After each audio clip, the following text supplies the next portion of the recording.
Bien, alors bonsoir à tous, bonsoir à toutes. Nous allons commencer le second séminaire sur l'élection présidentielle. La dernière fois, nous avions analysé les résultats du premier tour, notamment en Guadeloupe, puisque c'était principalement ce point qui nous avait retenu. Aujourd'hui, on fera la même chose. On va partir de considérations générales, comme la dernière fois d'ailleurs, mais on va certainement avoir échangé sur la Guadeloupe, puisque la Guadeloupe et les Outre-mer en général sont des curiosités. Euh, si on s'en tient au nombre de journalistes qui nous interpellent, ce matin encore, j'avais un journaliste du Danemark qui voulait savoir ce qui se passait en Guadeloupe. Ouais, donc, c'est un thème qui intéresse beaucoup de monde. Et donc, pour commencer, on va passer la parole à Julien Mérillon pour une présentation des résultats. Et ensuite, nous aurons un échange, comme la dernière fois, comme on l'a fait. Chacun s'exprimera sur ses résultats et après, on essaiera d'en dégager une synthèse. Donc, Julien Mérillon, si tu es prêt, on peut faire un partage d'écran. Je te laisse la parole. OK. Alors, bonsoir à tout le monde. Bon, évidemment, je précise que l'objectif de cette présentation, ce n'est pas tant d'aborder déjà l'analyse, mais c'est d'avoir quelques repères sur le plan des résultats, sur le plan un peu des antécédents, pour alimenter et mieux nourrir la discussion. Donc, deuxième tour ce week-end qui s'est déroulé dans les conditions que l'on sait. Je vais tout de suite donc aborder le premier tour pour bien avoir des repères. Hein. Voilà ce que nous avions au premier tour.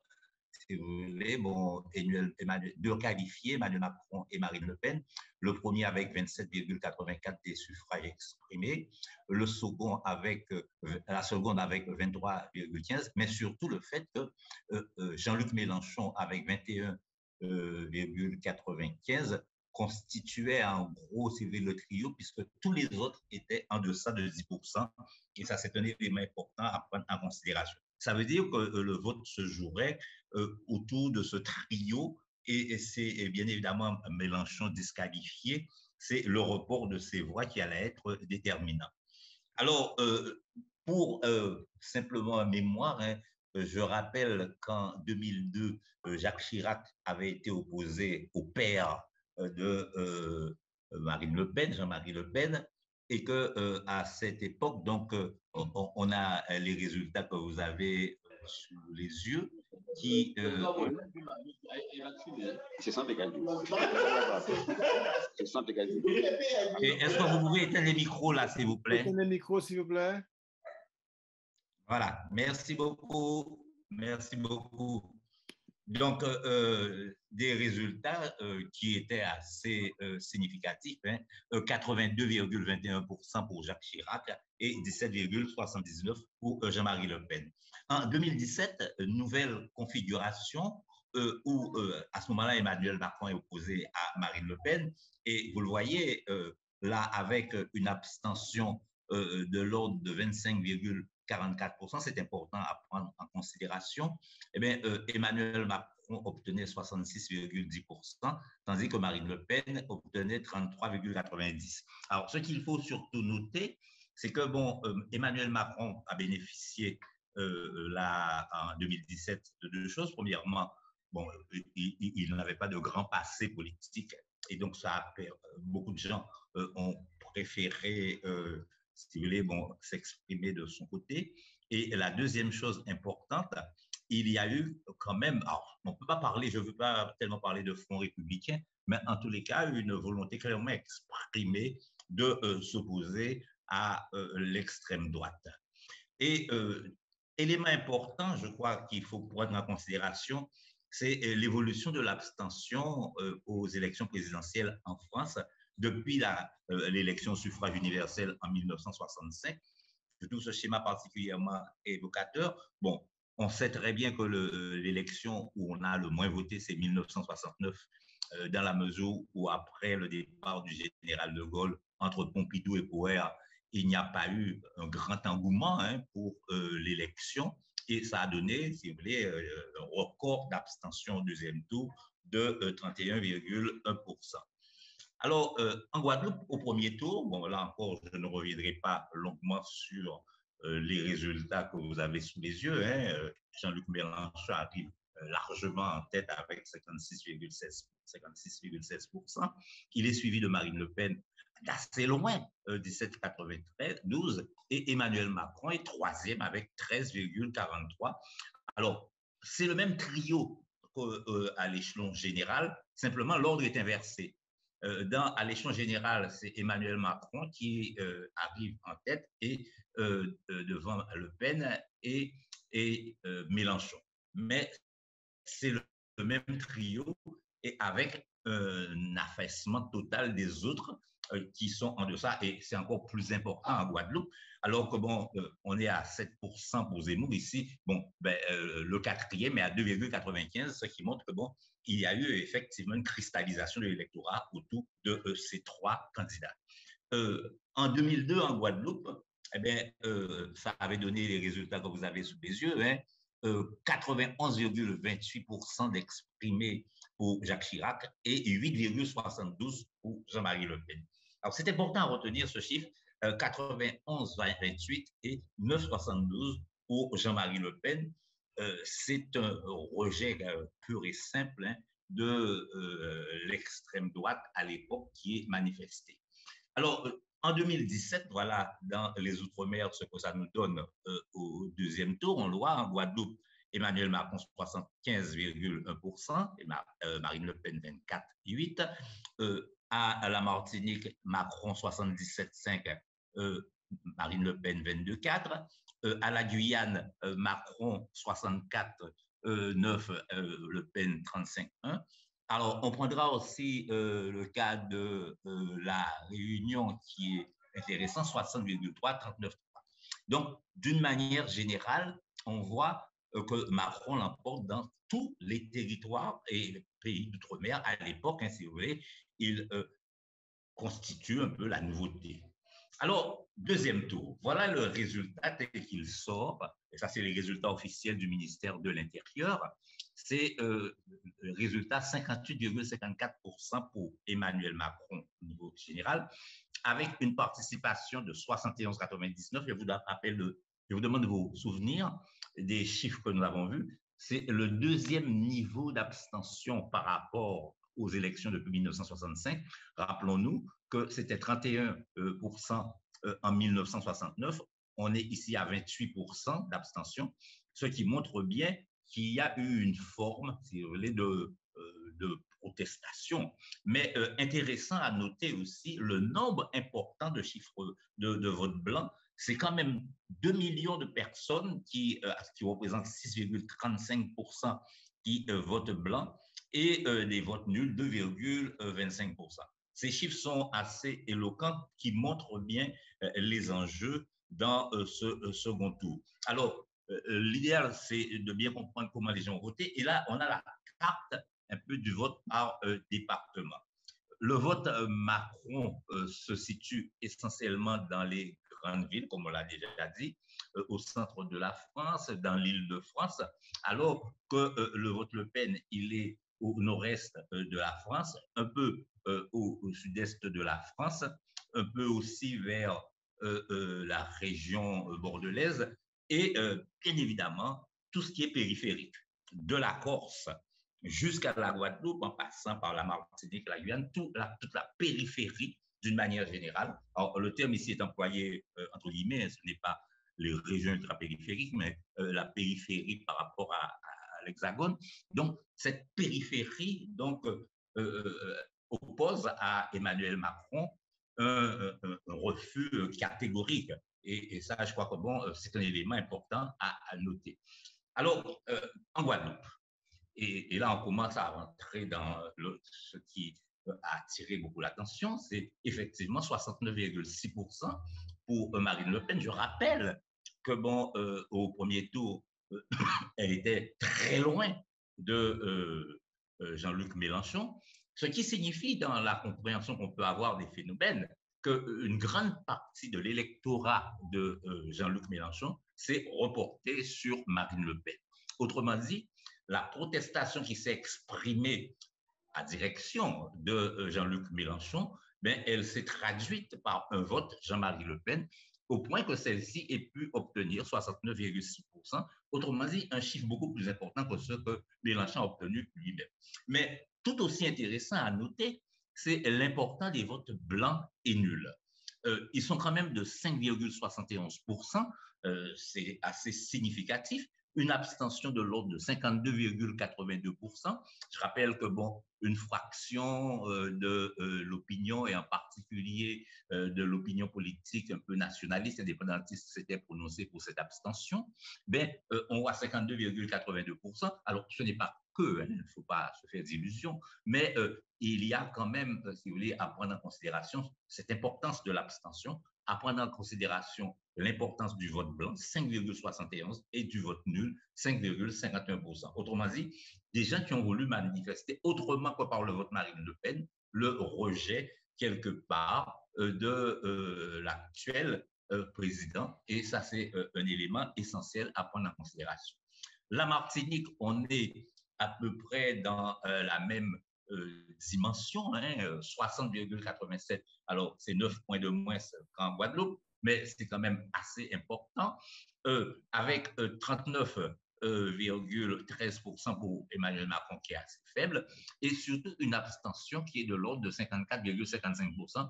Et là encore, impressionnant, important, le nombre de votes blancs et de votes nuls, 8,09, 5,31%.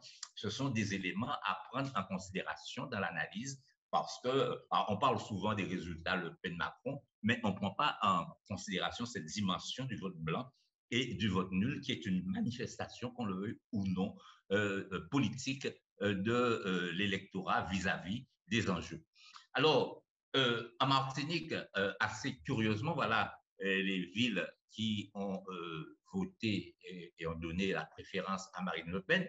Alors, pourquoi j'ai passé ça? C'est que, bon, Rivière-Pilote, eh bien, capitale indépendantiste de la Martinique, Le Prêcheur, ville conduite aussi par un nationaliste. Donc, autant de questions qui se posent quant à, si vous voulez, bon, l'appréciation que l'on peut avoir sur ces élections. On y reviendra.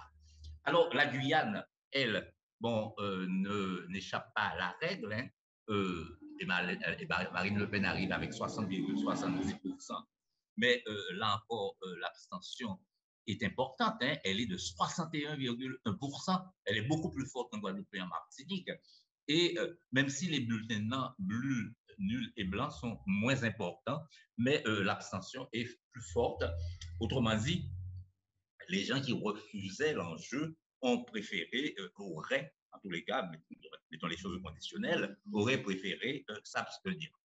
Alors, on a ce graphique qui a été publié dans le Parisien, où on montre comment, en fait, si vous voulez, bon, le renversement se fait, dont je parlais tout à l'heure, de 2017 à 2022, pour la Guadeloupe, ben, comment, si vous voulez, Macron passe de 75,13 à 30,4, et comment Marine Le Pen passe de 24,87 à 69,6. Martinique, même schéma. Macron passe de 77,55 à 39,13 et Marine Le Pen de 22,45 à 60,87. À la Guyane, c'est peut-être un peu plus mesuré, mais on est dans le schéma, à peu près dans le même schéma, 64,89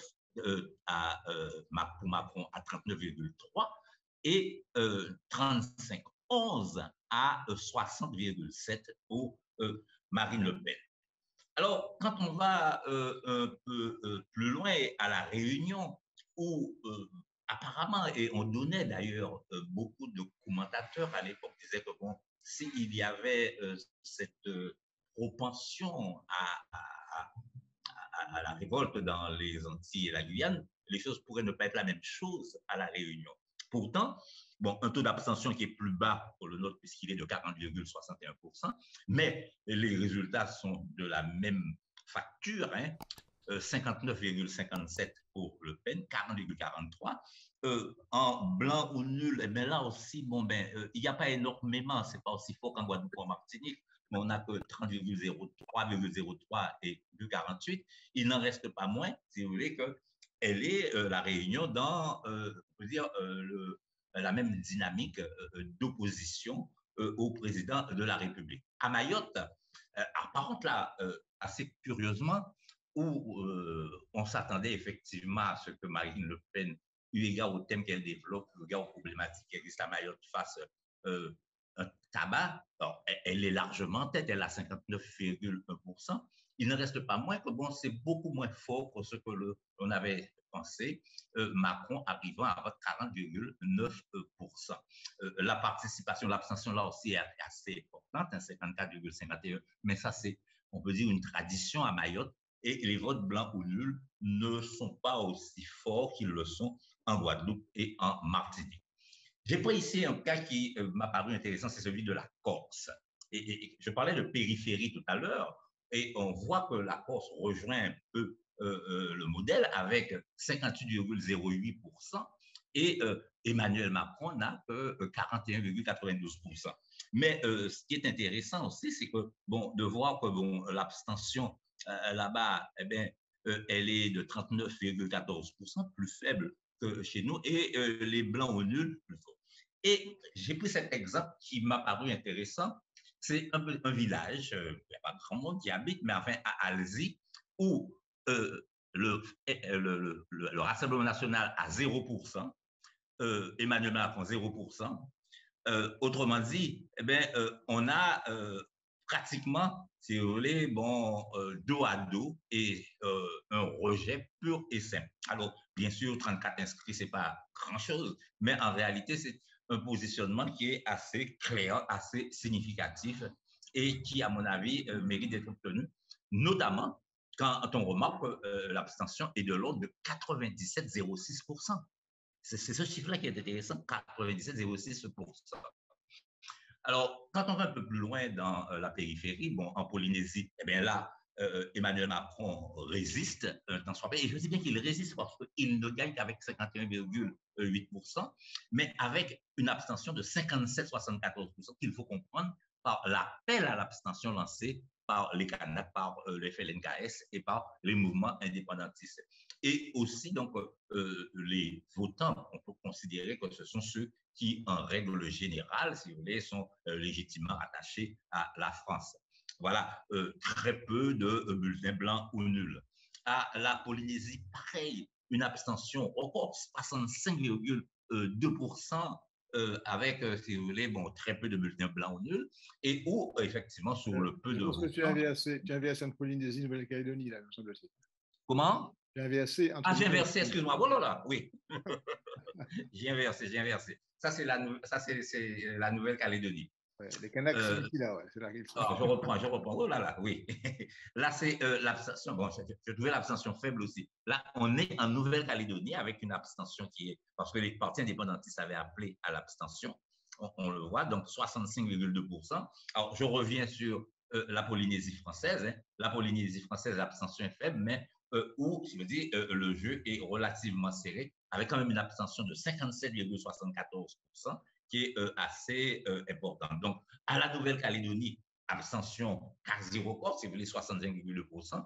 Ceci étant lié au fait, comme je l'ai indiqué tout à l'heure, que les indépendantistes avaient appelé à l'abstention, à cette élection. Et on peut dire que le mot d'ordre a été suivi et que les 34,8% correspondent globalement, si vous voulez, à ce qu'on peut considérer comme légitimiste, où Macron obtient 61,04%.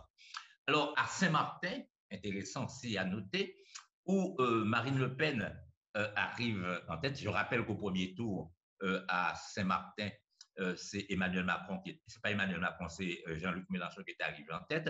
Marine Le Pen fait 55,75%, avec un vote blanc de 4,96% et une abstention très forte, là aussi, de 66,88%. Ça veut dire concrètement que les Saint-Martinois se sont littéralement désintéressés des enjeux de cette élection-là et que sur les 33,12% qui ont participé, eh bien, ils ont mis en tête Marine Le Pen. Et enfin, je terminerai par Saint-Barth, Saint-Barthélemy, où ben, l'élection, là aussi, est assez symptomatique hein, de un peu la différence qu'on peut observer.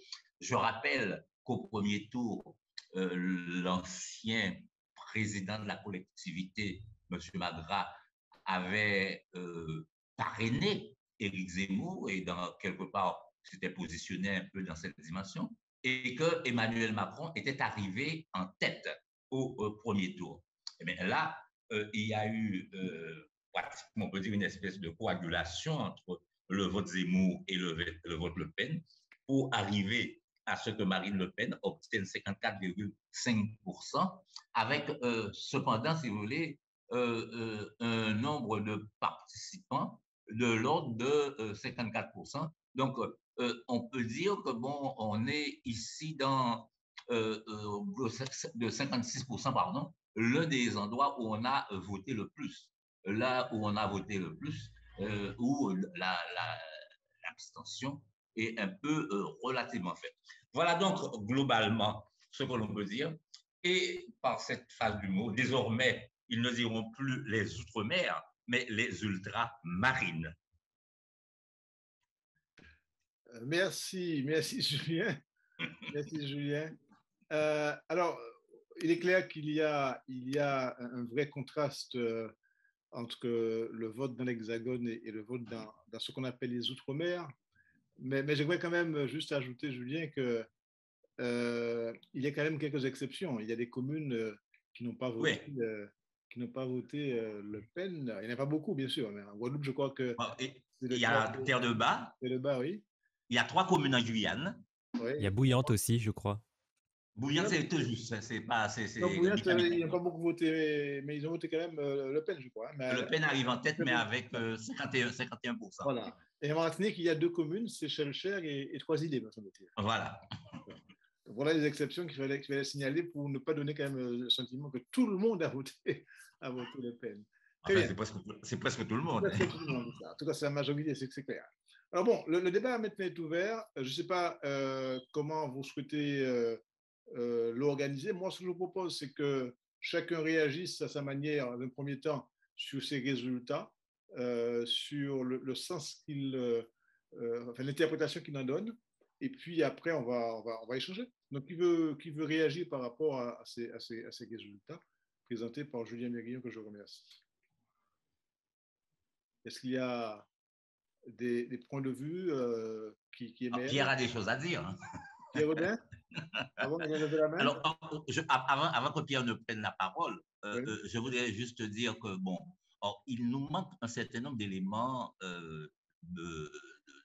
sous la structure même de l'électorat, quels sont les CSP, quel est l'âge moyen, etc. Alors, j'ai fait une petite enquête rapide. Elle vaut ce qu'elle vaut. Elle n'a pas, à mon avis, prétention à généraliser les choses, mais c'est une tendance. Je l'ai faite auprès de bureaux à Marie-Galante, un bureau au Moule, un bureau à DE, j'ai choisi un bureau à Pointe-à-Pitre, où j'ai demandé de vérifier est-ce que les personnes qui votaient étaient les personnes habituelles. Et à 90%, ce sont des gens qui ont l'habitude de voter. Voilà. Autrement dit, tu veux dire que ce ne sont pas des gens qui étaient... Pas des nouveaux électeurs. Pas des nouveaux électeurs, c'est ça. Okay. Donc, ce sont des gens qui résident sur place depuis... Ouais, voilà. Très bien. OK, très bien. Mais écoutez, voilà, la précision est faite. Est-ce qu'il y a des réactions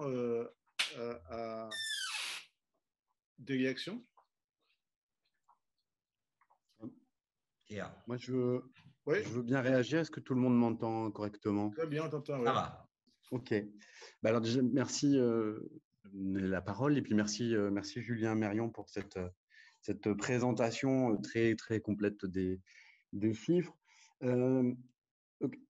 Effectivement, moi, je dirais que par rapport à cette élection à 2 tours, on rentre vraiment dans le schéma assez classique, enfin, quand on étudie en sociologie politique la question des comportements électoraux et en relation avec le vote et l'abstention.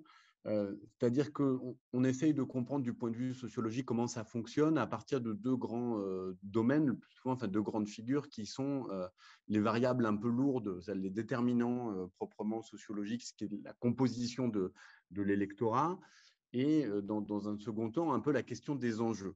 Et je dirais que cette élection, en tout cas pour les territoires ultramarins et pour la Guadeloupe en particulier, c'est un cas quasiment chimiquement pur où on va avoir une très forte influence. Enfin, moi, je fais l'hypothèse quand même d'une très forte influence des variables sociologiques au premier tour. Hein. Je l'avais déjà dit, mais j'ai quand même l'intuition que les catégories qui ont appuyé la candidature de Jean-Luc Mélenchon au premier tour sont assez surreprésentées parmi l'électorat guadeloupéen, hein, fonctionnaires, voilà, emploi public, fonctionnaires, quartier populaire plutôt urbain. Et dans un second temps, au deuxième tour, là, on a vraiment vu autre chose, c'est-à-dire un vote sur enjeu, avec une réversibilité de l'électorat qui est, alors, d'un certain point de vue, un peu surprenante, parce que la dernière fois, on en discutait, hein, qu'il faudrait scruter l'abstention et que ces électeurs de Mélenchon, ils allaient avoir à départager, grosso modo, deux adversaires, enfin, ce qu'on pourrait présenter au départ comme deux adversaires idéologiques. Or, bon, sous réserve que ce soit bien les mêmes personnes qui aient voté au premier et au second tour, ce qu'on peut quand même supposer assez raisonnablement, il y aurait eu un transfert de vote assez fort, un report des électeurs de Jean-Luc Mélenchon sur Marine Le Pen, même si très forte abstention et nombre assez important, je n'ai pas eu le comparatif par rapport aux élections précédentes, mais de vote blanc et nul, et donc quand même une autre forme, on va dire, de protestation ou d'indétermination par rapport à ce vote.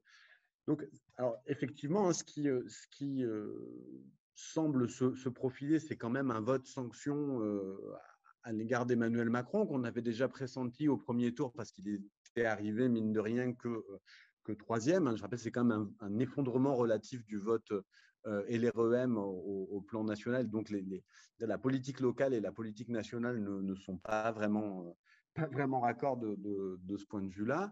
Et on peut penser aussi quand même l'assez fort survote en Guadeloupe, même comparé à la Martinique, à la Guyane et à la Réunion, en lien avec la période de mobilisation et je pense le très fort ressentiment parmi une partie de l'électorat à l'encontre d'Emmanuel Macron et de sa politique. Alors, on peut citer évidemment la politique sanitaire qui a été perçue comme particulièrement contraignante et répressive ici. L'attitude également pendant le mouvement social même, hein, où il y a eu quand même, on ne peut pas dire que le pouvoir central se soit fendu d'une volonté de dialogue très, très explicite. Au contraire, même, il y a eu une mise en avant de la répression, un dialogue de sourds, le contournement des élus locaux.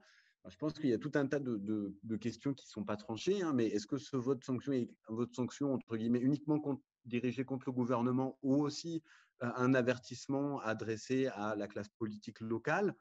Ça, c'est tout un tas de questions et sur lesquelles c'est difficile de se positionner parce qu'on passe quand même d'un vote Mélenchon qui est assez marqué à gauche, hein, un vote favorable au Rassemblement national, alors qui, pas forcément un vote complètement d'adhésion, en tout cas qu'on n'ose pas et forcément ce qu'est le logiciel idéologique du Front National, mais qui accepte complètement d'en faire une solution pour neutraliser ce qui apparaît l'adversaire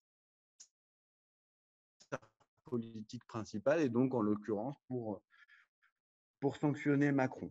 Alors c'est que ça ouvre quand même une période particulièrement de survote en faveur du Rassemblement national en Guadeloupe. Il y avait des scores qui étaient inférieurs ou très, très sensiblement similaires dans certaines communes dans lesquelles on sait déjà qu'il y a plus ou moins une commune rurale notamment, dans lesquelles il y a déjà plus ou moins une petite implantation du Rassemblement national. Donc la question qui se pose maintenant, c'est à la sortie de cette séquence présidentielle, donc est-ce que on va en rester avec un vote en faveur du Rassemblement national, qui est un vote de sanction contre la politique d'Emmanuel Macron. Mais puisqu'Emmanuel Macron est réélu, il y a toujours la possibilité de se ressaisir de ce vote-là pour sanctionner de nouveau. Et puis, est-ce que ça va avoir une incidence et laquelle sur la politique un peu plus locale, sur ce qui va se passer dans le cadre des élections législatives ou sur les autres échéances? Est-ce qu'on va vraiment avoir une implantation politique de l'extrême droite, ou est-ce que ça en restera? Est-ce que finalement les électeurs ne vont pas retourner sur les autres échéances à des questions un peu plus locales et effectuer d'autres arbitrages? Voilà. La question, bon, la demande, je dirais que le message du point de vue de la demande politique, il est assez clair. Maintenant, ce qu'il faut scruter, à mon sens, c'est un petit peu ce qui va se passer du point de vue de l'offre politique, c'est-à-dire comment est-ce que celle-ci va se configurer, se reconfigurer, et est-ce que finalement, ce résultat des présidentielles va avoir une incidence ou pas? OK, très bien. Alors, je pense que l'intervention de Pierre permet peut-être de baliser un peu les choses. Je crois qu'il y a une première question qu'il pose dans son intervention, c'est la question de la nature même du vote, vote d'adhésion ou vote sanction. C'est une première question qu'on peut se poser, sur laquelle on peut échanger. Puis il y a une deuxième question qui est plus générale, sur laquelle on pourra revenir, c'est sur les effets, l'impact de ces résultats à court, moyen ou long terme. Alors, le court terme, c'est les législatives, le troisième tour, comme on le dit. Et puis après, savoir si ces résultats auront un impact durable sur le paysage politique guadeloupéen ou ultramarin, pour aller vite. Est-ce que, par exemple, le Front National et Mélenchon vont pouvoir se structurer un peu plus, en tout cas, que ce qu'ils sont aujourd'hui? Donc voilà, je pense qu'on peut-être que, bon, bien sûr, c'est pas un cadre fermé. On peut peut-être déjà revenir sur ce premier point. Après les résultats présentés par Julien, après l'intervention de Pierre, votre sanction, votre adhésion, quel est votre point de vue sur la question? On peut commencer par ça peut-être. Est-ce qu'il y a des points de vue à exprimer sur la question?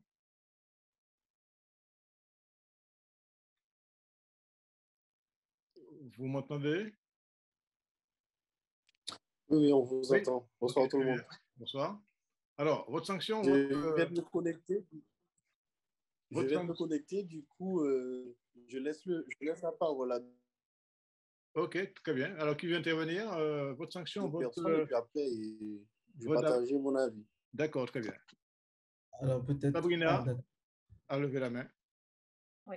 Bonsoir. Bonsoir. Bonsoir.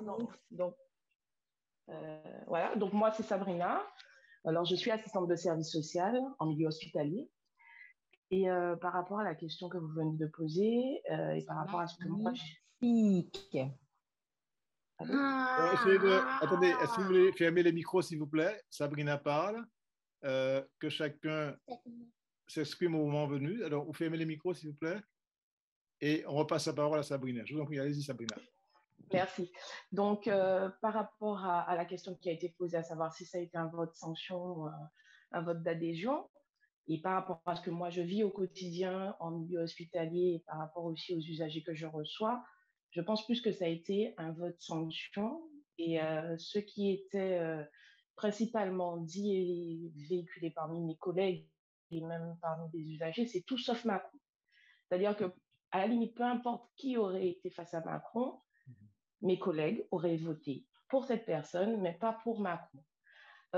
Il a beaucoup été question de la vaccination, du pass sanitaire, de la suspension des soignants. Et c'est vrai, je pense que ça galvanise un peu les propos pendant les élections. Et moi, j'ai eu le sentiment qu'à un certain moment, le programme des deux n'était cantonné qu'à cela, qu'à la vaccination, qu'à la réintégration des soignants. Et comme effectivement, par rapport à ce que disait ce que pensaient les collègues, ce que disait Marine Le Pen, que les soignants allaient être réintégrés, que les salaires allaient être intégralement versés à ceux qui étaient suspendus. Je pense que en tout cas, ceux qui m'entourent, ça a aussi joué dans la balance. Deuxième chose, par rapport au pouvoir d'achat. Le pouvoir d'achat, moi qui suis assistante de service social, moi, au fil des années de la mandature de Macron et bien avant, j'ai vu aussi un pouvoir d'achat en déclin pour les usagers, pour les collègues, tout augmente, mais les salaires n'augmentent pas. C'était vraiment un élément qui revenait souvent dans les échanges. Et les gilets jaunes, le mépris, le sentiment les sentiments qu'ils ont que ce sont toujours les mêmes qui ont, que c'est la classe moyenne qui subit un petit peu cette politique. Donc, ça a été vraiment, je pense, un vote sanction. Les personnes ne voulaient pas, enfin, les collègues ne sachant peut-être pas ce qui était le Front National, l'extrême droite, mais sans chercher à savoir, c'est juste pour que Emmanuel Macron ne refasse pas un nouveau mandat. C'est moi la lecture que j'en ai eue et que j'en ai encore parce qu'il y a vraiment de l'amertume, limite du désespoir. Le lendemain, il y a eu du désespoir où on ne comprenait pas, mais sans vraiment chercher, comprendre le fond, mais c'était vraiment la forme qui prévalait. Voilà. Donc, je remercie beaucoup Sabrina. Je pense que ce que vous venez de dire doit exprimer certainement le point de vue de beaucoup de votants, j'imagine. Alors, Naomi va intervenir. Alors, bonsoir tout le monde. J'ai lu quelque chose ce matin et c'est sur ça que je vais partir, je pense. C'est que c'est une sociologue qui disait que considérer que les votes en Guadeloupe spécifiquement étaient des votes sanctions et pas des votes d'adhésion, c'était infantiliser la population guadeloupéenne. Alors, ça m'a fait réfléchir parce que je me suis dit, qu'est-ce qu'on appelle infantiliser? Comment dire? Je pense, et j'ai été déçue des résultats dans les Outre-mer et spécialement en Guadeloupe, spécialement pour ça, c'est parce que pour la plupart, et je l'ai vu autour de moi et on l'a vu sur les réseaux sociaux et on l'a vu dans les médias, les gens ont voté pour Marine Le Pen sans aucune conviction, ni avec le programme de son parti, ni avec les idéologies que véhicule son parti depuis sa création. Et le grand écart qui a eu lieu entre vraiment la figure gymnastique, le grand écart entre le résultat du premier et du second tour, moi, je me dis que ça reflète d'une part la déception face aux 5 ans qu'on vient de passer, mais d'autre part, comment dire, l'ignorance parce que c'est pas anodin. L'extrême droite française qui arrive à atteindre de tels scores en Guadeloupe, qui a été accueilli par du gros cas il y a quelques semaines, je trouve que symboliquement, tout ça, c'est très fort et c'est plutôt ça qui m'a déçue. C'est-à-dire que moi, je suis prête à discuter autour d'idées politiques, autour de convictions politiques et tout ça, mais face à, je trouve, et c'est ce que j'ai dit autour de moi, que ça a été un vote d'ego, et pas, comment dire, l'ego n'a joué qu'en un seul sens. C'est-à-dire que l'ego dont parlait Sabrina, on ne veut plus voir Macron, tout sauf Macron. Macron ne nous a pas respectés, il nous a méprisés, donc tout sauf Macron, il a fonctionné. Mais l'ego du parti raciste, historiquement raciste, qui est le Rassemblement national, qui ne reconnaît pas l'essence de notre culture et de ce qu'on est, cet ego-là, il n'a pas fonctionné. Et je trouve aussi que les réseaux sociaux y ont été pour beaucoup, parce que je crois que ça s'appelle une bulle médiatique ou une bulle d'information. Et la bulle d'information dans laquelle on a été enfermé ici depuis des mois, c'est la bulle selon laquelle tout est bon sauf Macron. Tout est bon sauf Macron, mais le problème, c'est que on en voulait à la personne de Macron. On en voulait à sa personne. Et j'ai pas envie de dire pas à sa politique plus, mais seulement à sa personne. Mais c'est sur ça que Marine Le Pen a joué, je pense, aux Antilles. et dans les Outre-mer, et c'est dommage. C'est dommage qu'on n'ait pas été capable de dépasser cet ego pour voir que le remède au mal qu'était la politique d'Emmanuel Macron, c'était peut-être pas la politique de Marine Le Pen, en fait. Ok, mais alors, Naomi, quand vous dites que l'ego Marine Le Pen n'a pas fonctionné, de quoi parlez-vous concrètement? C'est-à-dire que si je réfléchis dans le même sens où tel parti ou tel candidat me méprise, du coup, je ne peux pas voter pour lui,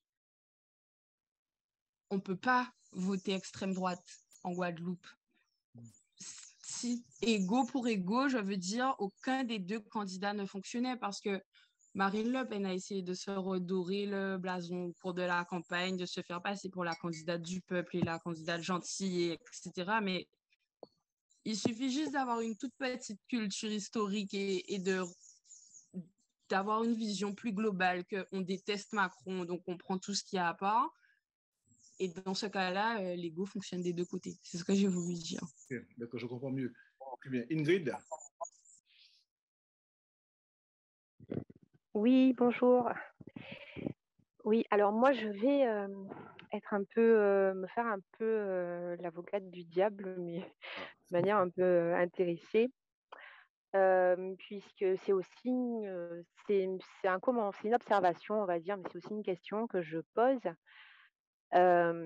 puisque quand on parle de vote sanction ou de vote adhésion, effectivement, je rejoins euh, mes, mes collègues sur l'idée qu'il s'agit beaucoup plus d'un vote sanction qu'un vote adhésion.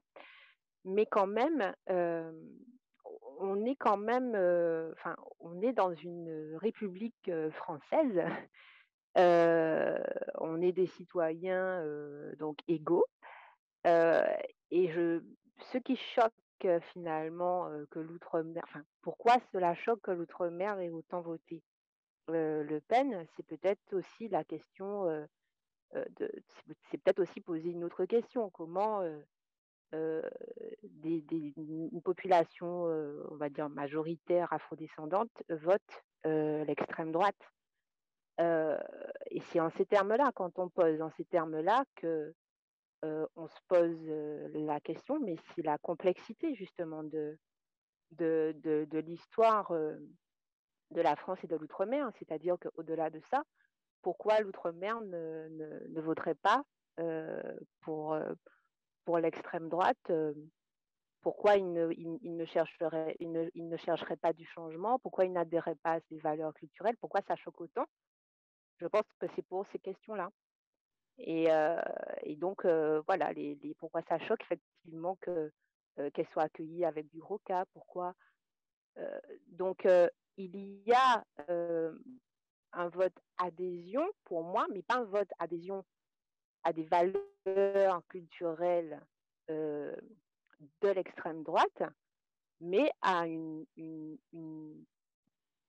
espoir peut-être de vraiment faire être intégré pleinement dans cette République française, compter pour cette République française. Donc moi, je le vois plus comme ça, de tenter le coup Oui, et, oui.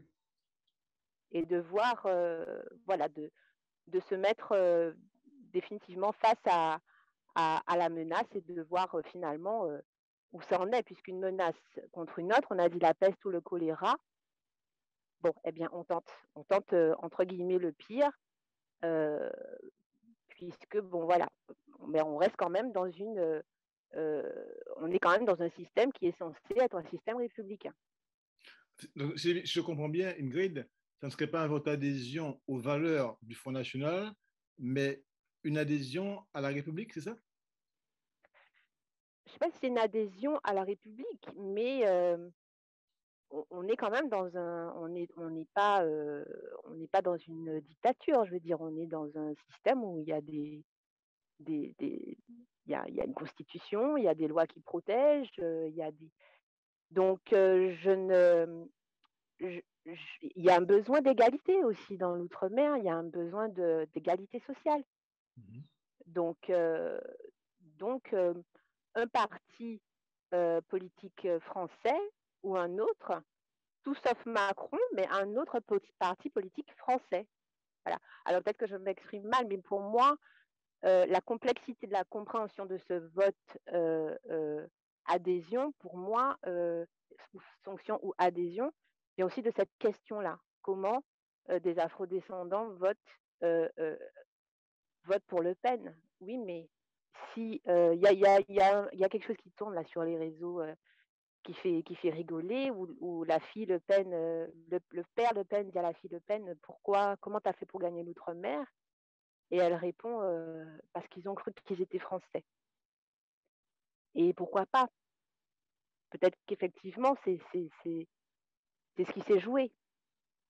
Mais ça pose question.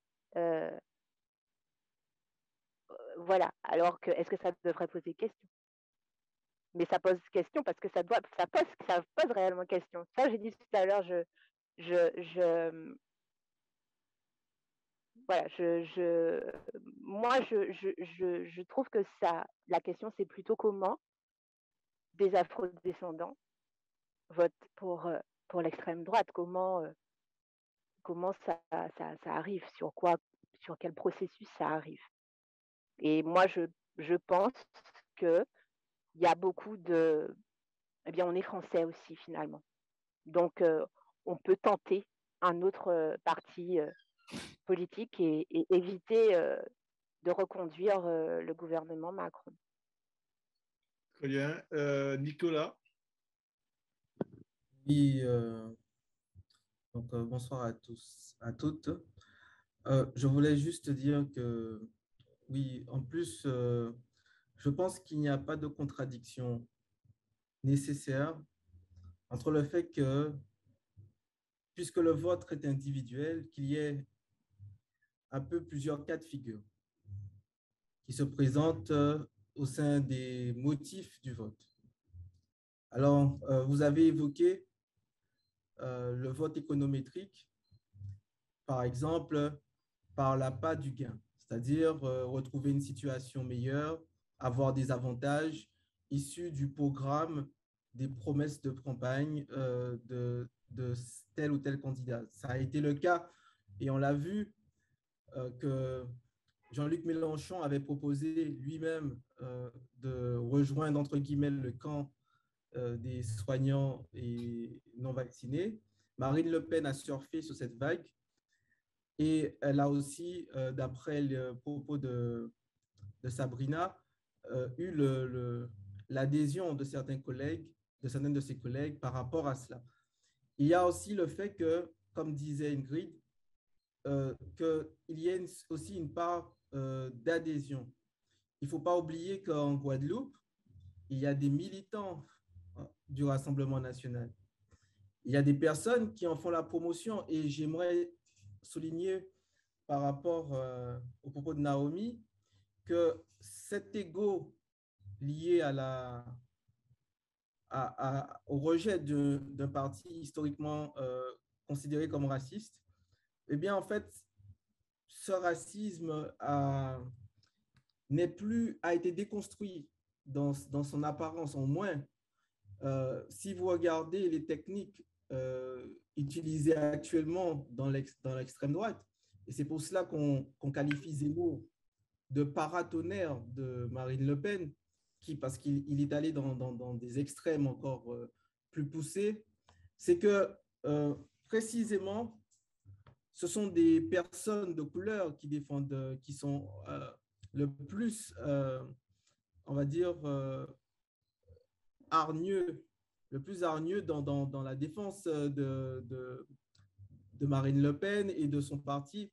Vous avez aussi une tendance depuis Zemmour, en tout cas que j'observe particulièrement depuis Zemmour, à une quasi-autoflagellation qui fonctionne politiquement. Zemmour se réclame lui-même immigré et il dit qu'il est légitime, qu'il serait contre les immigrés parce qu'il ne l'est pas lui-même. Et si vous regardez ses propres militants, vous avez un Africain chargé précisément de la question de l'immigration africaine et qui qui rentrent dans le même créneau, c'est-à-dire limiter l'entrée des Africains sur le sol européen. C'est un peu un paradoxe. Ça peut sembler paradoxal, mais ça fonctionne. Donc, autrement dit, l'extrême droite traditionnelle qu'était le Front National, devenu Rassemblement National, est en train de plus ou moins de se recentrer pour être une droite. Une droite d'autant plus que on observe qu'il y a une coalition autour de Macron qui, vous avez Nicolas Sarkozy qui a appelé à voter Emmanuel Macron, vous avez la gauche qui a appelé à voter Emmanuel Macron. Donc, on a le sentiment finalement que c'est tous contre Marine. Donc, elle passe pour certains, pour l'unique alternative réelle. Et c'est d'ailleurs comme ça qu'elle se présente elle-même. Et du coup, quand il y a effectivement une déception ou une colère vis-à-vis de la précédente mandature, eh bien, un ensemble d'éléments, la colère, l'adhésion, le vote sanction, il y a tout, et l'abstention soulignée par M. Merillon, qui joue un grand rôle, puisque finalement, elle est victorieuse, eh bien, on a tous ces éléments qui concourent au résultat que nous avons.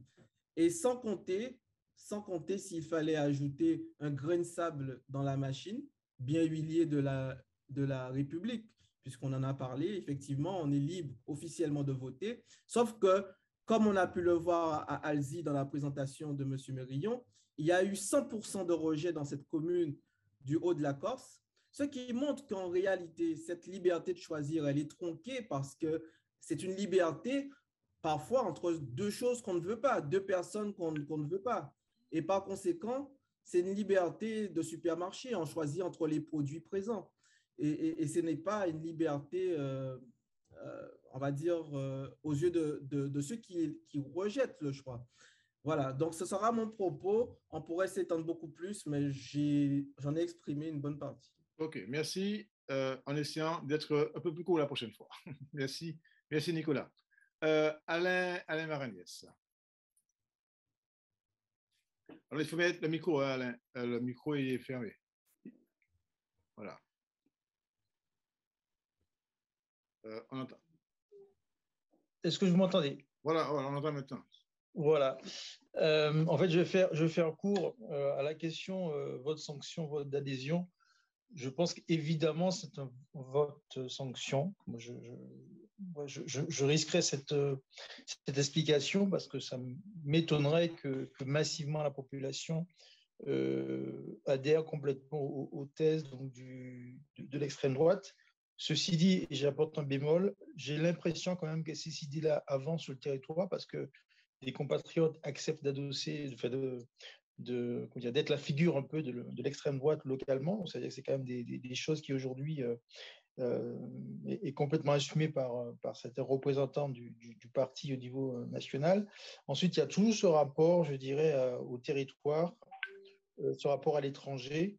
Je pense que les thèses du Front National recoupent certaines idées de concitoyens qui estiment effectivement que la Martinique et la Guadeloupe sont entourés effectivement de pays dont le niveau de vie inférieur et ressentent comme une intrusion de l'étranger qui viennent chercher effectivement une meilleure vue. Donc je pense qu'on retrouve un peu certains sentiments de rejet de l'étranger et de la nécessité de protéger le territoire ou le marché du travail contre l'étranger. Donc je pense que ces idées-là se banalisent avec la volonté de dédiaboliser donc ce parti. Mais je pense quand même qu'au-delà de la sanction, au-delà de la réaction pure de rejet, je dirais, du macronisme, il y a aussi, à mon avis, une lente adhésion de la population à des thèses que je dirais pas nationalistes, ou je dis localisme, je sais pas, mais effectivement faire en sorte que ces territoires loin de la métropole, avec une identité forte, ils reconnaissent peut-être dans ce parti une possibilité donc d'exister et de pouvoir donc loin de la métropole organiser la vie de la cité donc avec des spécificités qu'ils ont essayé donc de mettre en place au travers de la lutte anti-vax et anti-pass. Voilà, donc pour moi, votre sanction avec quand même des une adhésion progressive à certaines idées du parti qui a quand même beaucoup édulcoré son programme. Merci, Alain. Est-ce qu'il y a d'autres points de vue? Oui, qui veut parler?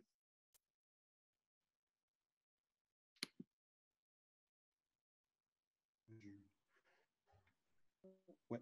Oui, Pierre? Oui, juste pour revenir un peu, parce que effectivement, là, on rentre un petit peu dans le volet, entre guillemets, qualitatif des raisons qui peuvent expliquer le vote pour le Rassemblement national. Je pense effectivement, j'entendais tout à l'heure que j'entends assez bien l'argument de se sentir un peu utilisé par un espèce de réductionnisme comme ça des catégories entre vote d'adhésion, vote de sanction. Alors même si il y a une dimension de sanction qui est assez structurante, et notamment ce qui remet en question le fait que ça soit un vote d'adhésion, c'est qu'il ne s'est pas porté sur Marine Le Pen dès le premier tour. Pour ça, probablement que c'est difficile de parler complètement de vote d'adhésion. Après, je veux dire, quand on rentre un peu dans l'épaisseur des raisons qui font que les électeurs et les électrices, à un moment donné, peuvent voter pour le Rassemblement national, il y a probablement des deux. Effectivement, que le cadre global, c'est celui, je pense, d'avoir... Mais c'est ce qu'on retrouve aussi, c'est ce que tendent à montrer un certain nombre d'études qui étudient le vote pour le Rassemblement national. Le sentiment de déclassement vis-à-vis de l'environnement immédiat. On parlait tout à l'heure des questions de pouvoir d'achat et de vie chère qui ne sont toujours pas réglées. L'impression d'être dans un environnement qui, matériellement également, se dégrade. Et là, toutes les problématiques liées à l'eau, liées à la santé publique, liées à l'hôpital, elles pèsent très lourdement dans le diagnostic que font les gens. Et en même temps aussi, peut-être une espèce de conflictualité ou de combativité intrinsèque au monde social, à la société, qui est quand même structurée par des très grandes inégalités socio-économiques, des inégalités de classe, des inégalités dont on perçoit assez spontanément qu'elles ont un aspect ethno-racial, qu'elles ont un aspect communautaire, et donc un monde social qui n'est pas tout rose, je veux dire, qui est éminemment conflictuel. Et donc, je pense que si on rentre un peu dans l'épaisseur sociologique et du point de vue un peu plus qualitatif, en fait, il va y avoir tout un tas de personnes chez qui des formes d'adhésion et des formes de sanctions, elles vont cohabiter, parce qu'il y aura adhésion à certains traits du programme du Rassemblement national, notamment à ses aspects autoritaires, parce qu'il y a aussi des aspirations à l'ordre. Ça, c'est des aspirations qu'on entend vis-à-vis de la sécurité, vis-à-vis de l'environnement, vis-à-vis de tout un tas de choses qui semblent ne pas tourner rond dans les institutions, dans la société. En même temps, des choses qui tiennent un peu à distance le discours raciste du Rassemblement national, parce qu'il y a un passif colonial et il y a encore aussi une conscience, je dirais, un peu anticolonialiste, nationaliste, antiraciste, par certains aspects qui n'est pas totalement raccord avec ce que propose le RN. Mais de facto, on est un peu dans une grande période de confusion idéologique qui est en grande partie le prolongement de la confusion qu'on a vu se développer au moment des conflits sociaux et des troubles qu'on a connus autour du mouvement à l'opposition à la vaccination. Et on sentait que les choses étaient déjà particulièrement clivées et particulièrement confuses. Donc, qu'est-ce qu'on va faire de tout ça? Je ne sais pas bien. Il faudrait avoir des études plus approfondies pour pouvoir essayer d'aller prendre le pouls un peu de cette opinion réellement. C'est pour ça que les témoignages sont intéressants. Mais vraiment, tout ça pour dire que voilà, cette catégorie de vote sanction, vote d'adhésion, elle n'est pas forcément pertinente et probablement, il y a les deux choses qui cohabitent, même si elles sont contradictoires et chez les mêmes personnes. Alors, je me permets de donner un point de vue, bien qu'étant je suis un peu l'animateur du webinaire. Je ne pense pas que ce soit un vote d'adhésion. Je vais m'expliquer. Je comprends ce que dit Ingrid par rapport aux afro-descendants. Ça mérite effectivement réflexion. Mais moi, quand je parle d'adhésion aux valeurs du parti. Quand on dit adhésion ou sanction, c'est adhésion aux valeurs du Front National ou sanction de Macron. Et ce qui m'amène à parler de vote d'adhésion, c'est un peu ce que dit Sabrina. C'est l'idée que on est dans un contexte particulier. Ce n'est pas par hasard qu'en Outre-mer et en Guadeloupe singulièrement, il y a un vote aussi massif pour non pas Le Pen, mais d'abord Mélenchon. Parce qu'à mon avis, les Guadeloupéens ont d'abord voté Mélenchon à 56% et Le Pen à 18%. Ce n'est pas un hasard, ça.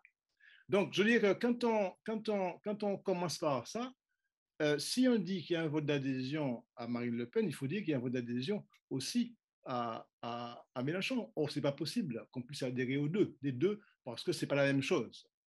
Et moi, je fais un peu de pub, demain, il y a un article qui sera dans France Antilles que j'ai appelé, l'intitulé « Les Guadeloupéens, enfin les Outre-mer ont voté Mélenpen à la présidentielle ». Je veux dire quoi par là? Je veux dire qu'en réalité, les électeurs ont instrumentalisé Mélenchon et Le Pen pour s'opposer à Macron.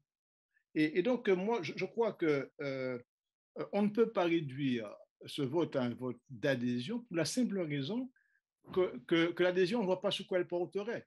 Elle ne peut pas porter seulement sur Le Pen, puisqu'on a d'abord voté Mélenchon et on s'est reporté sur Le Pen parce que Mélenchon n'était plus là.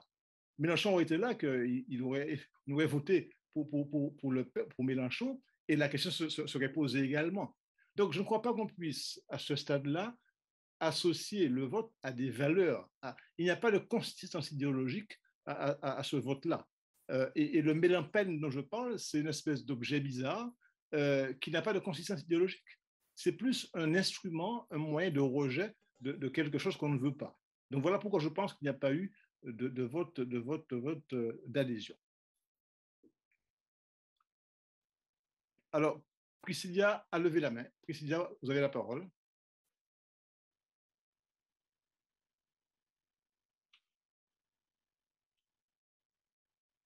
Priscilla, non? Oui, excusez-moi. Ça y est, excusez-moi. Donc, je disais, quand on parle de vote sanction, il y a sanction à l'encontre d'Emmanuel Macron, mais également, comme ça a été souligné auparavant, une sanction à l'intention plus des collectivités, des représentants des collectivités locales, c'est-à-dire que eux appelaient à voter Macron, donc de toute façon, il ne fallait pas les suivre parce que là, le lien qu'il y a entre la population et les représentants du pouvoir local est clairement dégradé.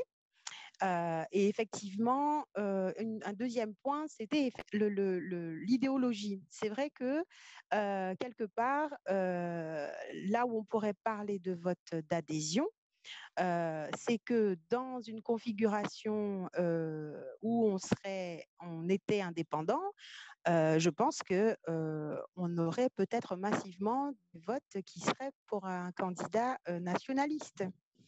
Donc, la France aux Français, la Guadeloupe aux Guadeloupéens, je veux dire, ça part d'une même idéologie. Sauf que, étant donné la configuration, je ne suis pas certaine que Marine serait dans une démarche où elle serait prête à prioriser, par exemple, les ressortissants guadeloupéens pour certains accès à l'emploi. Voilà, en fait, est-ce que ça a été mal compris? Est-ce que les gens pensent que finalement, si on suit l'idéologie de Marine Le Pen, ça voudrait dire qu'il y aurait une ouverture quant à une préférence locale et la défense des intérêts locaux parce que quelqu'un qui défend les intérêts de la France aux Français serait normalement en capacité d'entendre qu'on puisse envisager une préférence locale en Guadeloupe. Donc, je ne sais pas si c'est ainsi que les gens l'ont compris et qui se sont dit que peut-être avec Marine, il y aurait une possibilité d'ouverture et une compréhension des revendications qui ont lieu actuellement quand même sur le territoire, qui par défaut, finalement, voilà, aurait encouragé les gens à se tourner plutôt du côté de Marine. Voilà, il y a quelqu'un qui évoquait notamment le fait que ce serait un manque de respect vis-à-vis des Guadeloupéens que de penser que le vote Marine Le Pen serait uniquement un vote sanction.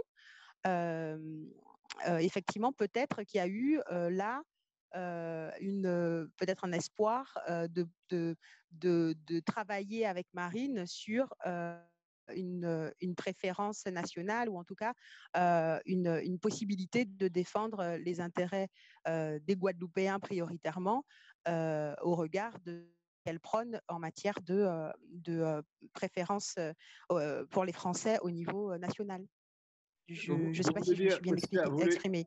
Si vous voulez dire que le nationalisme de Mme Le Pen pourrait être interprété ici comme nationalisme guadeloupéen, ou en tout cas une possibilité de faire entendre une volonté un peu nationaliste qui s'entend déjà depuis quelques mois. Alors, on a les partis indépendantistes n'ont pas forcément obtenu l'adhésion, mais quand même, notamment aux élections régionales, il y a eu une percée de l'ANG avec quand même des idées qui allaient dans ce sens-là. Est-ce que finalement la collaboration ou en tout cas le partenariat avec Marine sur la question du nationalisme ne rapproche pas, ne permet pas finalement un rapprochement davantage qui pourrait, comment il pourrait être envisagé avec Emmanuel Macron? Je sais pas. Je vous avoue que là, effectivement, c'est assez difficile à assumer que Marine remercie les Guadeloupéens de l'adhésion, que M. Tolassi se prenne désormais peut-être pour le représentant local d'une grosse partie de la population guadeloupéenne, parce qu'il y a eu ce vote-là. Et effectivement, si on a une lecture basique, oui, ce serait ça. Ça veut dire que le nouveau représentant des Guadeloupéens, c'est M. Tolassi. Enfin, vous voyez, bon, c'est assez difficile à digérer, mais voilà, s'il y avait voilà, quelque chose d'une réflexion ou d'une confusion qui pourrait expliquer cela, ce serait peut-être au niveau justement de l'idéologie nationaliste. Merci. Est-ce qu'il y a d'autres points de vue? Alors, je peux m'exprimer. Oui, Julien, oui. Si je peux m'exprimer. Alors, je crois que bon, il y a une première chose qui est importante et qu'on ne souligne pas. Le vote Le Pen n'est pas qu'un vote guadeloupéen. Autrement dit, c'est tout l'outre-mer, comme je l'ai indiqué dans le PowerPoint, toute la périphérie. Ça veut dire que quelque part, cela pose une question de la relation du centre à cette périphérie, qu'on le veuille ou non, se trouve poser cette question de la relation entre le centre et la périphérie. Ça, c'est la première chose.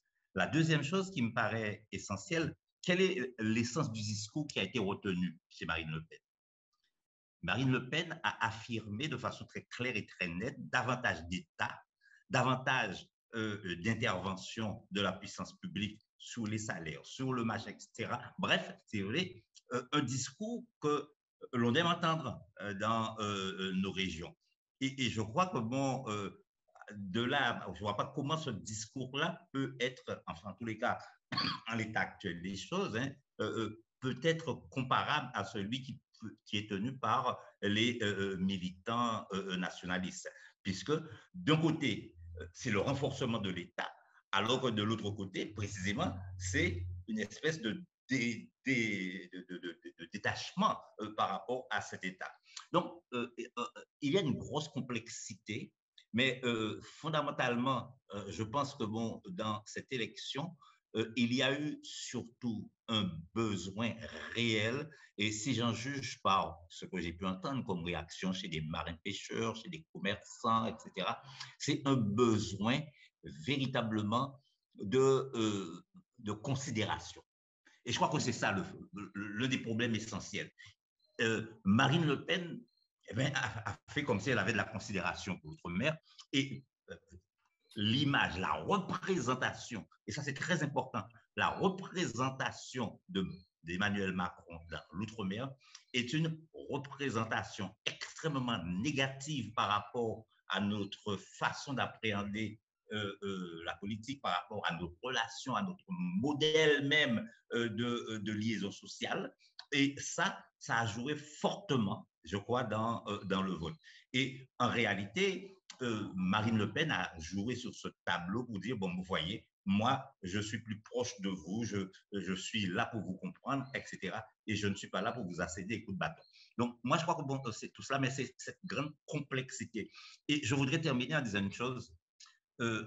L'expérience nous montre que chaque élection a sa logique. Ce qui a été fait à l'occasion des présidentielles, on réglait un problème. Ça ne va pas être le même problème qui va être réglé pour les législatives. Ça ne va pas être le même problème qui va être réglé pour les régionales. Ça ne va pas être le même problème qui va être réglé pour les municipales. Autrement dit, quand moi, j'entends, je suis d'accord pour dire que bon, il y a une grande part de dévalorisation de la classe politique locale, des élus locaux. Mais attention, au quotidien, ça ne se manifeste pas sur le terrain. Moi, je ne le vois pas sur le terrain. Si vous voulez, bon, ça, c'est le discours. Mais dans la réalité concrète de tous les jours, bon, ben, toutes les personnes qui remettent en cause les maires sont les premiers à courir à la mairie lorsqu'ils ont besoin de quelque chose.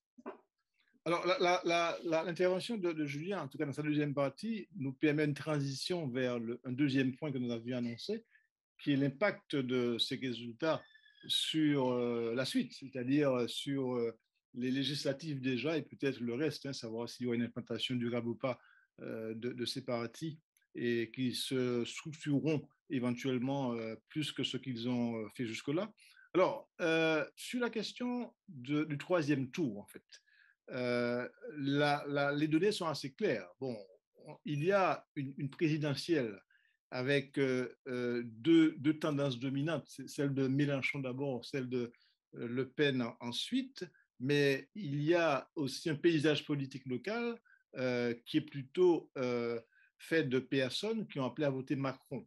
Et toute la question de savoir comment concilier les deux, est-ce que la présidentielle aura un impact sur ce paysage politique? Est-ce qu'on va balayer les représentants locaux qui sont en place aujourd'hui? Est-ce que Le Pen, Mélenchon vont réussir à s'imposer à travers des représentants locaux et remplacer finalement ceux qui sont sur place? Donc voilà la question qui est posée. Est-ce que vous voulez réagir par rapport à ça? Vous avez des idées, des hypothèses, des remarques sur ce point?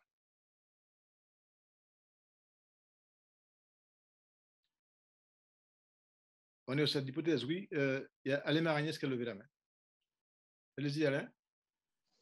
Oui, alors j'avais juste omis une idée tout à l'heure en parlant de populisme. J'ai l'impression effectivement que derrière la posture de Marine Le Pen, de Mélenchon, et particulièrement Mélenchon, parce que j'étais assez attentif à ses propos lors de sa visite en Martinique. En fait, il a surfé sur les thématiques locales pour se faire un peu le porte-parole je dirais, de la population des Antilles, donc délaissée, peut-être fortement déclassée. Et la propension de ces candidats nationaux à, comment dirais-je, à prendre le pas sur les têtes d'affiche locales, je pense que ce ne sera pas vraiment le cas. À mon avis, on restera sur une proximité des élus, des figures qui portent peu ou prou certaines problématiques locales. Et donc, la conséquence de tout ça pour l'avenir me laisse plutôt perplexe. Je pense que le parti de Macron aura du mal à s'implanter en Martinique et aux Antilles de manière générale et à Outre-mer, compte tenu donc du passif. Mais on a toujours des rapports, à mon avis, très, très distanciés avec les partis politiques nationaux, surtout en Martinique. Je les vois au quotidien. Donc, les partis nationaux sont plutôt fondent comme une peau de chagrin. Hein. Donc déjà, la situation en métropole n'est pas florissante, mais c'est encore pire, je dirais, donc pour la Martinique. Donc, est-ce que ces partis vont pouvoir s'implanter? Je pense que Mélenchon a des chances. Sauf que moi, je vois dans la posture de Mélenchon un peu le parcours d'un seul homme. Je ne suis pas sûr que ce soit quelqu'un qui soit très enclin à démocratiser donc sa posture et construire une vraie dynamique de parti avec des représentants locaux pour transformer, donc pour le coup là, de vote d'adhésion si on prend les premières intentions comme une vote d'adhésion pour Mélenchon. Merci Alain. Est-ce qu'il y a d'autres points de vue? On est dans des hypothèses, dans la prospective. Non? Ingrid? Oui, alors pareil, je pense que ça sera une bonne, peut-être le parti de Mélenchon, on verra, mais la dynamique sera plutôt locale, hein, donc avec, comment dire, il y a une proximité avec les élus locaux au-delà des partis qu'ils représentent. Par contre, les élus, enfin les partis qui parrainent ou qui soutiennent La République en marche, je me demande si cette fois, il n'y aura pas aussi un vote sanction à leur égard. Donc là, pour moi, c'est un peu la question. Je pense qu'il y aura un soutien peut-être, entre guillemets, naturel, mais qui sera quand même beaucoup questionné et questionné par le parrainage et concurrencé par Mélenchon. Très bien. Merci Ingrid. Autre réaction? Ben, Pierre, oui. Oui, juste pour dire brièvement que c'est quand même aussi, quand on parlait tout à l'heure de la difficulté, enfin, on en parlait déjà la dernière fois, hein, de la reconfiguration un petit peu partisane qui prend un tour assez inattendu, en tout cas assez incertain en Guadeloupe, parce que, bon, je pense que, je reviens encore sur cette question un peu difficile à cerner de vote d'adhésion, vote de sanction, c'est aussi parce que les deux partis qui ont été les plus plébiscités dans le cas guadeloupéen, la France Insoumise et le Rassemblement National, ont quand même pour l'instant une implantation, une structuration extrêmement faible. Donc ça veut dire que il ne s'agit pas, comme le disait Ingrid, de figures connues, de figures de proximité. Il y a eu des efforts effectivement de traduction à des moments donnés, de déclinaison des programmes nationaux et d'adaptation en fonction des réalités locales. Mais pour l'instant, je ne suis pas sûr que ça soit ce qui parle majoritairement aux Guadeloupéennes et enfin, aux électrices et aux électeurs guadeloupéennes et guadeloupéens. Donc, ça rend la situation là aussi assez indéterminée. C'est plutôt effectivement une fois qu'on aura un peu un panorama à la sortie des législatives de ce qu'est le rapport de force parlementaire, qu'on va peut-être voir du bouger, voilà, et des affiliations qui vont se reconstruire avec des parlementaires issus des dom-toms qui iront à un moment donné siéger ou s'affilier plus ou moins à des blocs qui se seront reconstitués, quoi. Autre point de vue? Non?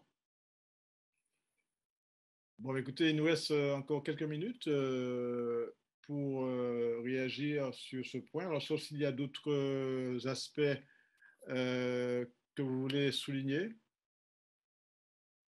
C'est clair que sur le local, on l'a déjà dit, il y a deux logiques, hein. La logique nationale n'est pas la logique locale. Il est clair qu'il y a des éléments qui entrent en jeu au niveau local qu'il faut prendre en compte. Par exemple, la proximité, comme on l'a vu, l'implantation, le charisme des personnes qui jouent, hein.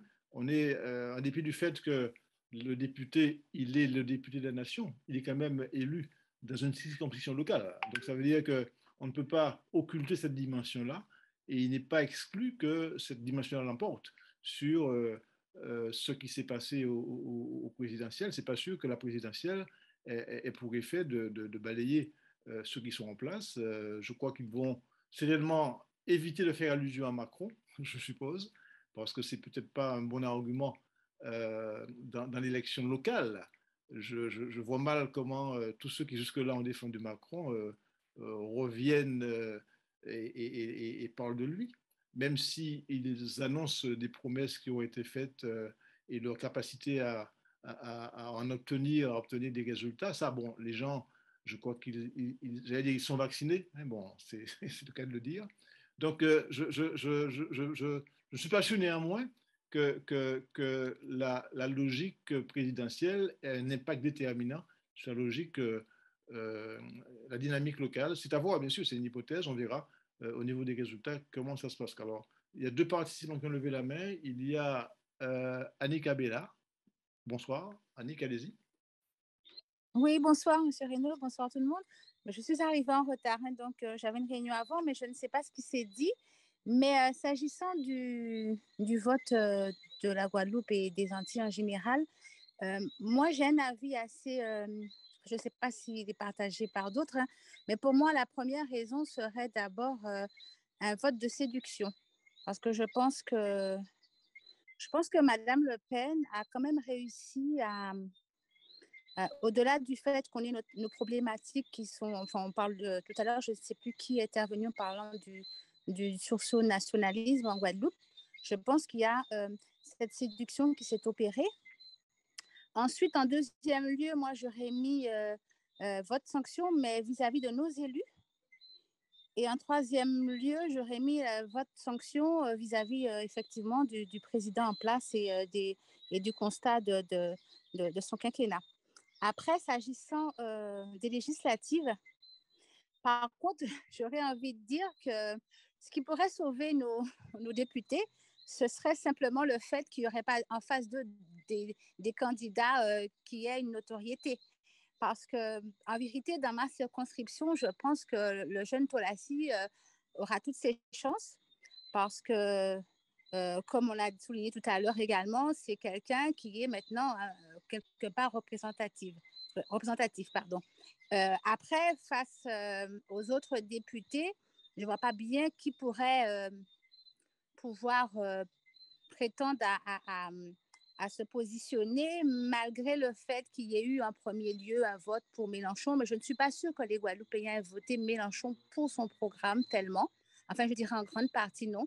Simplement, les gens l'ont fait d'abord parce que, si vous voulez, ils se sont certainement dit, voilà, on va voter pour celui-là. Déjà, on l'élimine Macron.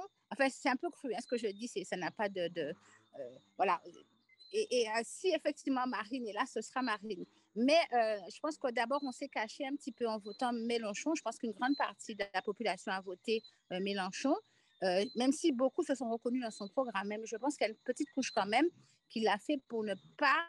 parce qu'il y a cette petite partie qui fait qu'on a un peu voilà, cette retenue, même si j'ai parlé en amont de ce vote de séduction, mais quand même, il y a cette petite part de retenue.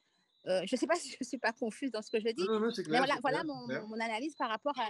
Et, voilà. Et surtout pour moi, voilà, on ne va pas tellement se focaliser sur les présidentielles pour les élections législatives, mais vraiment parce que on n'aura pas le choix. Enfin, je pense que la population n'aura pas trop le choix vis-à-vis des candidats, et sachant que peut-être certains ont fait le job, même si quelque part on est assez déçus de leur positionnement et de leur mandat.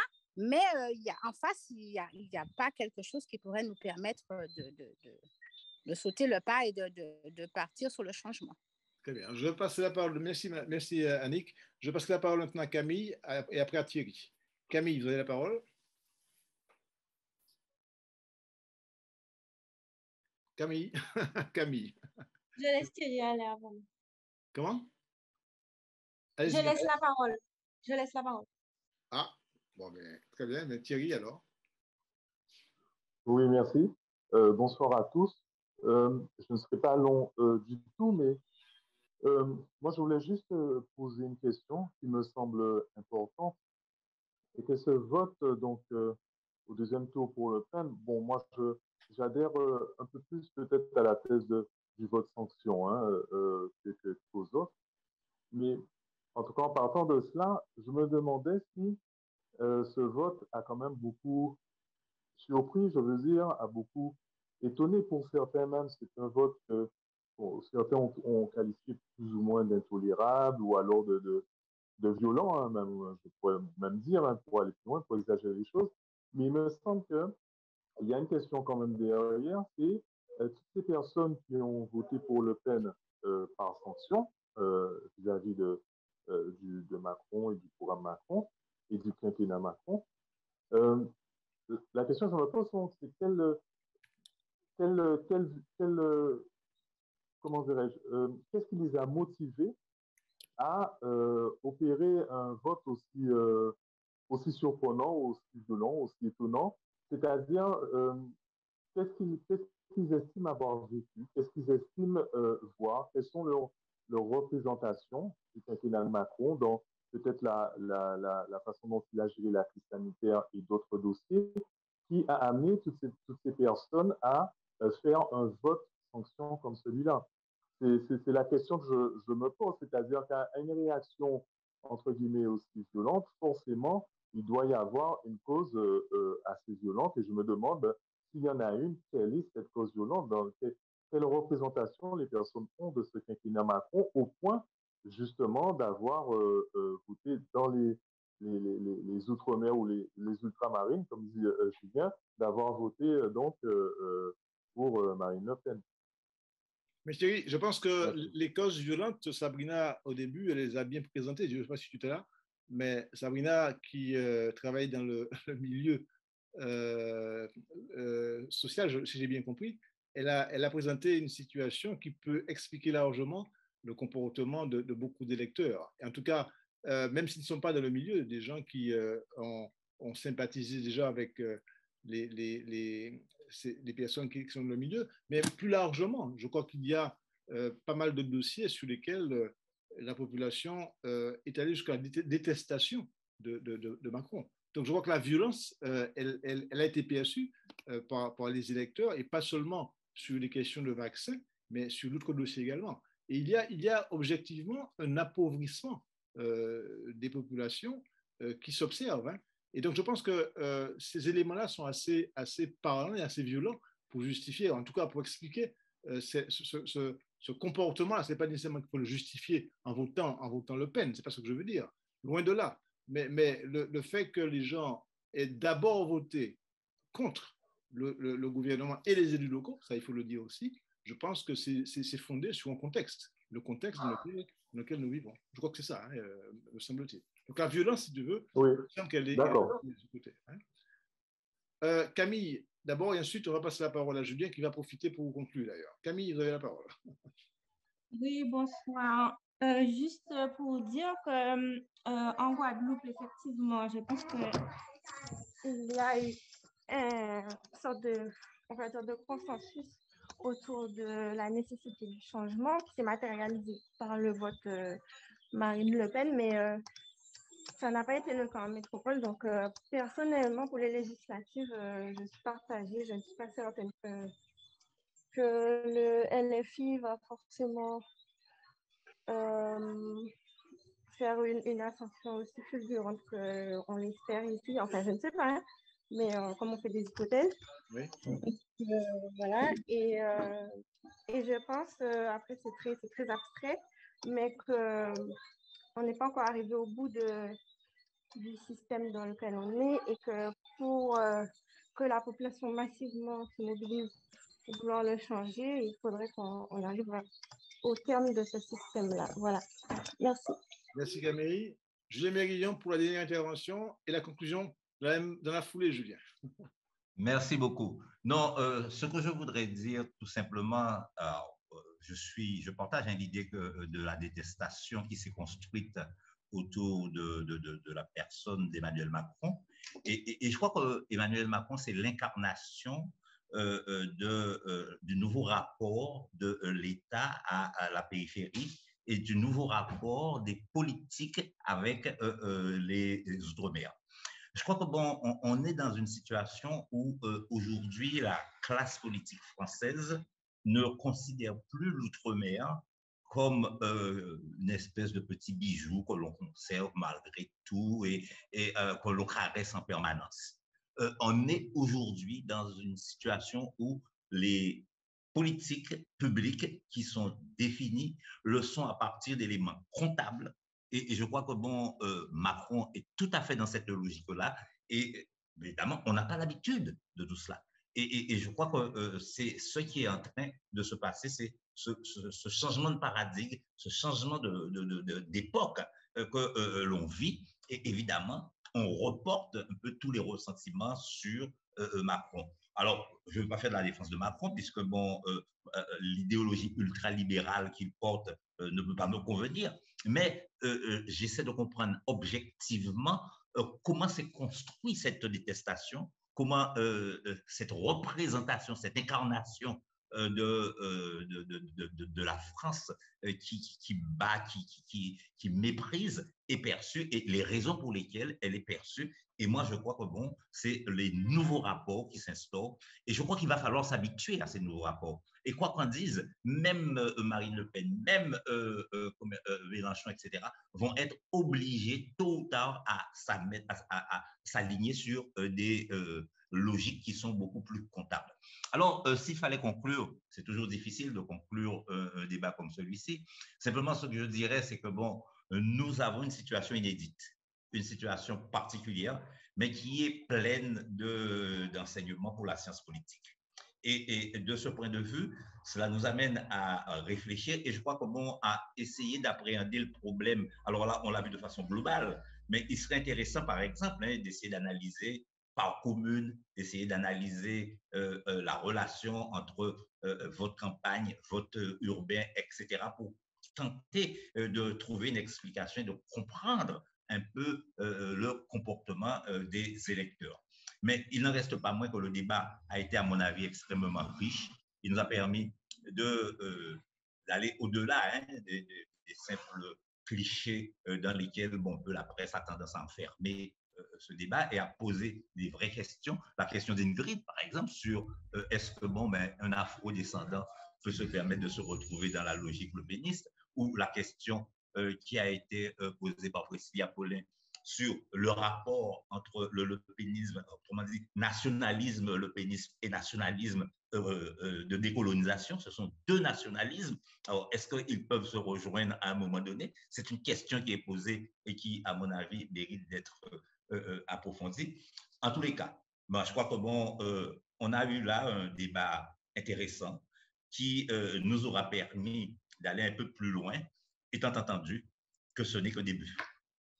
Merci Julien et merci à tous. Merci, au revoir. Merci, au revoir. Au revoir. Également. Merci.